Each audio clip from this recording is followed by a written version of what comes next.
Hello, ladies and gentlemen, and welcome to the REC podcast, brought to you by the REC Toycast. I'm your host, Roman Chavez, and with me, as always, Erik Icarus. Eric. What's going on, dude? You can find us on the gram at REC Podcast. You can follow myself at Roman REC Podcast, and you can follow yourself. Gulag_J_Wilden. And kids, thank you. Please subscribe on YouTube. Really helps the show out. Tell your friends. We're doing a great giveaway. We keep talking about it. We're giving some graded books away. Check us out on Instagram for more details. And let's get those subscriptions up. Eric, we had a week or so of kind of just some breathing. Yeah. Just some breathing. But we've got a couple more to pour out this week, and it's too bad. We've got three kind of in the hemisphere, and we'll start with Naya Rivera. Wasn't an actress that was really on my radar. She was very famous for her Glee, but the circumstances around her death are very sad, and yeah, it's just too bad. And Kelly Preston, John Travolta's wife. A fine actress in her own right. Yeah. Again, not somebody that I was like, oh man, I love Kelly Preston movies, but she was always good in the things I saw her in. Totally. Stuff like Sky High, which is a personal favorite of mine. You do enjoy that. Great supporting actress there. Twins, that's kind of like her big. It was breakout. Yeah. Breakout for her. People were like, oh man, this Kelly Preston chick's got it. She was engaged briefly to like Charlie Sheen. Oh really? Yeah, and I think he shot her. Yeah, I think he accidentally shot her in the leg or something. Oh my god! Yeah, I'll have to vet that story, but it's something weird happened. Yeah. And then obviously she's Travolta's wife, so her life must have been her life must have been super regular. But I guess she was kind of battling breast cancer and succumbed to that. So that's too bad. And then one that really kind of hit me though, and it's sad when anybody passes before their time, but was Grant Imahara from MythBusters, dude. I loved MythBusters. MythBusters was like Bill Nye the Science Guy for adults. Yeah. But you could watch it with your kids. Totally. And they answered so many questions as a team, and dude, this busted me up, dude. This one made me really sad. I'm such a fan of the MythBusters show, and I don't know if they were ever having any talks of bringing it back or anything, but I mean, I was always excited that they would. Did you ever catch Operation White Rabbit on Netflix? It always pops up in my suggestions. Oh, dude, well, you should totally watch it now. Operation White Rabbit was with Grant, Tori, and I can't remember, Carrie Byram. It was them three, and then they were doing still doing Mythbustery things. Right. But it was just on Netflix. I think they got 2 seasons out of it. It didn't have the same magic for some reason. Right. Like the Young Avengers. Yeah. It's like, you guys, thank cool, you. But yeah. We need Captain America. Yeah, but is Tony around? Yeah. Where's Adam and Jamie? But which one was the guy with the beret? Was that Jamie? Yes. Yeah. Yeah, Jamie. In the walrus. Yeah, yes. But yeah, Grant Imahara, pour one out for these three. And he also worked for Lucas. Yeah, I mean, he had huge. I mean, he was always on BattleBots too. Did you ever watch BattleBots? Yes. Dude, he would always just wreck shop. He made awesome robots, and that was kind of his jam in kind of the practical effects world, doing robots and stuff like that. But he knew CG. He was just science. Yeah.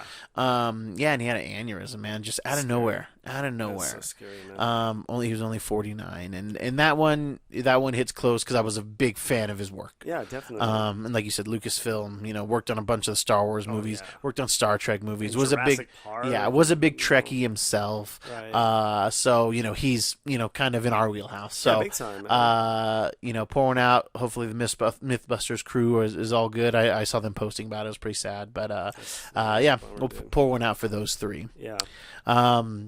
You've been kind of on this gossip train lately, and I gotta say I don't care for it, kids. I don't care for it at all. I'm not a huge fan of it anymore. Those who do know me, I did perpetuate it on my old webzine, so I think it's just in my blood. It is. There's a nasty journalist in there somewhere. There is. That rambunctious, kind of the more rambunctious, Rolling Stone writer in you. Well, here you go. Here's some comic book juice. Okay, here we go. Oh, actually, I've got another thing to talk about too. We've been talking about these like Warren Ellis and these guys who are grooming girls. Sure. Well, some more people have come out, and this is a side note. I wasn't even going to talk about this, but I had to bring this up because it was absolutely just ridiculous. People are accusing him of hypnosis. Look, guys, this is not a laughing matter if true. However, right now, it's ridiculous. Allegedly, it's ridiculous. Allegedly, an overweight comic book writer, a guy you wouldn't trust I'm not saying I don't know him, but he's definitely not somebody I'm getting alone anywhere with. Yeah. But I mean, and if you are putting yourself into a situation where somebody feels comfortable enough to attempt to hypnotize you, some of that's on you, okay? Some of that's on you, all right? I'm not. I can tell you right now, Eric. Look me in my eyes. Okay. I've never been in a situation where I felt I could be hypnotized. Okay. Yeah. Exactly. Yeah, I'm sorry. Yeah, that just popped in my head. Like, how were they saying he was doing it? I didn't see anything else. It's just was he doing it old school? I don't know. Yeah, with a watch. Stopwatch? Yeah, I don't know. Maybe he was reading some Alan Moore journals or something. But anyway, you didn't want to kill him. No, yeah, Through that's true. Yeah. But yeah, that just popped in my head. That was just a little follow up since we talked about it a bit. Yeah. Just deep grooming. That's very deep grooming. Yeah. But no, the gossip is Yes. Robert Kirkman, kind of, the fans writer. Just a great, obviously of Walking Dead fame, Invincible, stuff like that. He did a lot of work for Marvel kind of in the early 2000s when I was really getting back into comics seriously. Right. But he had already kind of had Invincible out. He had stuff like Battle Pope and his Wolfman book. I can't remember what his Wolfman book is called. But yeah, he had a bunch of indie credits to his name, and The Walking Dead had already been doing well. For sure. But yeah, he had just kind of helped co-create the Marvel Zombies. Oh wow. He lent Invincible to them to do a Invincible and Spider-Man crossover because that's his property from Image. That's awesome. He wrote some Ultimate X-Men stuff. He had a he's big in the scene. Yeah. The Marvel scene. It should have been a bigger deal that Robert Kirkman was writing for Marvel. For sure. And it just wasn't. And he just wasn't getting like the accolades, I guess, or just... not even the accolades. It seemed like Marvel was really not doing their part. So what the juicy part of this is, he's just kind of talking crap about Marvel and specifically Joe Quesada, who was editor-in-chief at the time. Yeah, for those who don't know, most people in the comic book universe dislike Joe Quesada. He kind of ruined Marvel there for a little while. He had a lot of wild ideas, and he's a fantastic artist. Fantastic artist of big Daredevil fame, especially the Marvel Knights run. Did the covers for did one of my favorite covers of all time for Wolverine Origin issue 2. It's actually just called Origin issue 2. It's actually right here. Oh yeah, Inner Child. Anyways, fantastic artist, but he was the editor-in-chief for a while.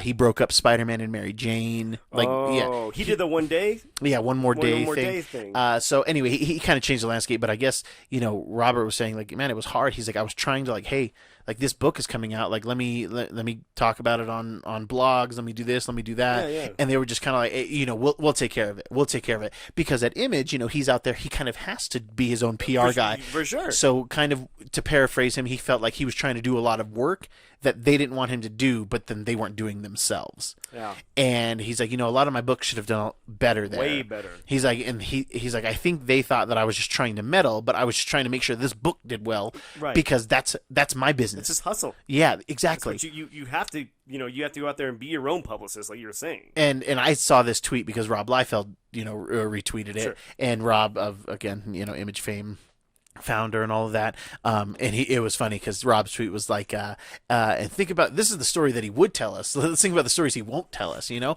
again, this kind of goes, and we talked about Ray Fisher, this is with Joss Whedon, Justice League, this type of stuff you don't really see, right? You kind of hear about it after these guys kind of retire, and then it's about like specific people, right? And I guess this is about a specific person. Joe Quesada, yeah. But yeah, I just thought that was like, it's just weird to say it now, but I do kind of feel like I feel like everybody from that time at Marvel has a Joe Quesada story. Yeah. Or they just kind of like breeze over and like, yeah, it was fine, or they're just, you know what I mean? Yeah, it doesn't seem like Joe had a great relationship with anybody besides like Kevin Smith and maybe Brian Bendis for a long time. Because I even think Mark Millar got tired of it. But I mean, he was kind of the one bringing those guys, like putting those guys at the forefront, putting Millar and Bendis, and Smith too in the Marvel Knights. Yeah, totally. Yeah. So, Yeah, it's just some juicy gossip. You know what's for funny is like in the 2003 Daredevil movie, the rapist is named Joe. Oh, that's Joe right. Quesada. That's right. Yeah, and he's like a producer on that movie as well. He totally is. Yeah, yeah. Because remember, like I think they even have like in like on the boxing marquee, it's like Frank Miller versus Right. You know, so yeah. it's like other Little homages. yeah. And then Quesada gets to the rapist. It's like, came back to my place for some fun. Yeah. Was that the guy who gets killed by the train? Yeah. Oh God. Yeah. Yeah, that guy. Yeah. I like the Daredevil movie. Eric, it's lost its shine, but dude, just think about when that came out. Right. That was one of the best comic book movies that had ever come out. When it came out. When it came out. That's Yes. 2003. Is that 3? It's 2003. Wow. Yeah. Okay. Well, that makes that movie even okay. better for me. Well, here's the thing. The movie, in hindsight, is not very good. And Okay. it released the plague of Evanescence into the world. Oh, see, I like Evanescence, and I like that Wake Me Up song. Because if it wasn't for Daredevil, then we wouldn't have got that. You know, and so you keep giving me more reasons to like this movie. Colin Farrell, Bullseye, still some of the best I dig casting it. ever. I kind of dig it. Yeah. Yeah, and I actually did enjoy Clark Duncan's Fisk. Oh, completely. I think he did a good job. So, and then Foggy, Favs. Yeah, Favs. He There was we great. go. He was great as Foggy. Yeah. There's. It's weird how those things work. I was reading this thing, this like snippet of an article the other day that was saying that Favs was initially offered Captain America. Really? And they kind of wanted him to do like kind of a funny Captain America. Right, which Yeah. you can't do that. No. So cool. Yeah, you know, it's everything weird. kind of just works out. It just kind of man. works out. Yeah. Oh, and the Russo brothers. I don't know if this was a jab at Zack Snyder, but like no. some fans were talking about obviously the Snyder cut. Yeah. And they were like, well, they're like all of our movies are director's cuts. Oh. Shots fired. Bang, yeah. bang. And I think it was supposed to be more of a playful jab, but I mean it feels. I wouldn't take that as I playful. would. I'd be firing back at I him, would dude. be too. I would be too. That's But mean. what are you gonna say? They literally delivered. I mean, few billion dollar several movies. billion, like $4 or $5 billion for Marvel. I bet you. I mean, Justice League didn't even make $1 billion. I know that's not his fault, but Batman Superman didn't make anything. Nope. So I mean, the only Man of movie Steel I'm aware, didn't make $1 billion. The only one I'm aware of is Aquaman.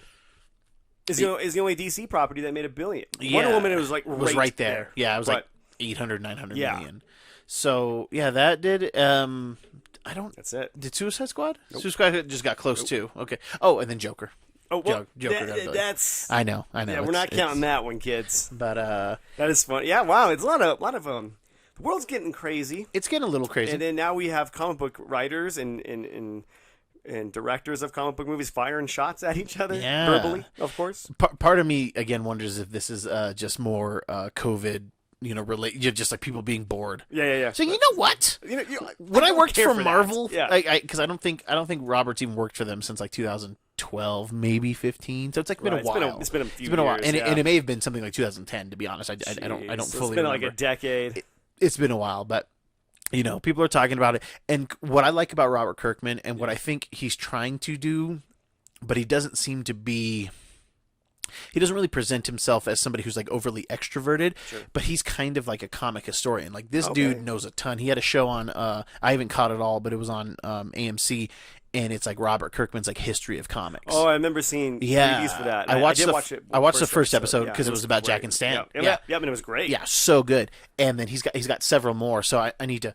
I need to go through. I wonder what platform it's on. I'll definitely give it a watch, man. Yeah, I'll have to check because I don't have any basic cable now. I'm just all streaming. Oh yeah, so I think everyone's just streaming for right the now. most part. We need to cross streams later so I can get your channels, you get mine. Yeah, there we go. I like that. I think it's funny. I think when they go to Quesada for his rebuttal, and I think he's gonna sound just like that sleazebag from Daredevil. Yeah, he's like, yeah, he wanted to come in the company. Yeah, and came back for some fun, and it was all consensual. He loved it. Yeah. I actually met Robert Kirkman buying toys at Comic-Con one year. Yeah, he was buying toys with his son. And guys, I love the people in the industry, and I'm a picture hound, but I really try to be respectful. You and Dave. Yeah, I try to be respectful. Dave's like a hunter. Yes, he is. Now, I'm not saying that he's like Craven. He's like Craven the Hunter. It's big.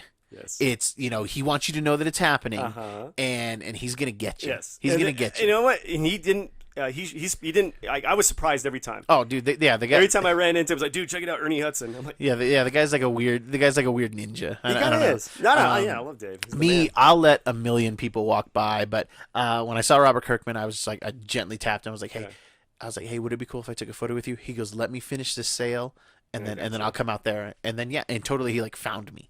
Oh wow. Yeah, he like he's like, and then we talked for a couple seconds, and then he was on his way. I've never seen him again. Right. You know what I mean? Like that close. So it's like you kind of got to make the move. I hate bothering him, but it's like again, like this is a big deal for me. Sure. I get your. That's why you kind of go to those things, honestly. That's the big perk. I mean, anymore. I feel like if you pay money, yeah, and you run into somebody who is in that industry, yeah. I'm not saying you're entitled to it. No. Social contract dictates. Yeah. You're allowed a photo op, and tastefully, and you did. Yeah, and if you don't want to, people, don't, and just be cool about it, and then people who they tell you no, and then you got to be cool with them too. Sure. You never have you ever had anybody say no to you? Stephen Amell, and it wasn't that no. He's like I've got to go do this thing. He's like, I'll be back in a couple hours.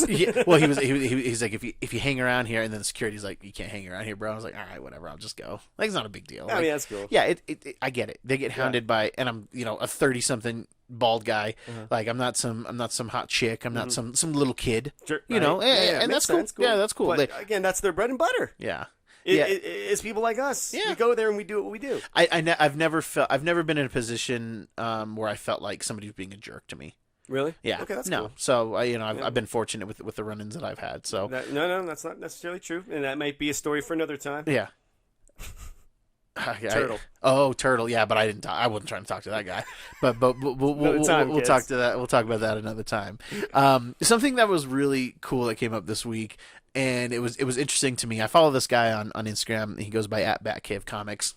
Cool. This guy, he's pretty opinionated when it comes to comic books and the things that he likes, and that's part of the fun of following him. He's been on this weird kick about the first appearance of Batman Beyond in what they call continuity of comics. Right. The DC, the real DC universe. Right. So does it have a number like Marvel, like 616? It does. It's Earth. That's like Earth 2, Earth 12. Gotcha. Okay. I think Terry's Earth is Earth 12 or something. Gotcha. Okay. So Batman Beyond's like kind of first appearance is supposedly in Superman Batman Annual number 4. Okay. This book came out in 2010, I believe. Wow, that's so there. Okay, so with this, we go through it. I mean, I have a cameo appearance or a cameo predating something or other. We do. Hold. Am I wording that right?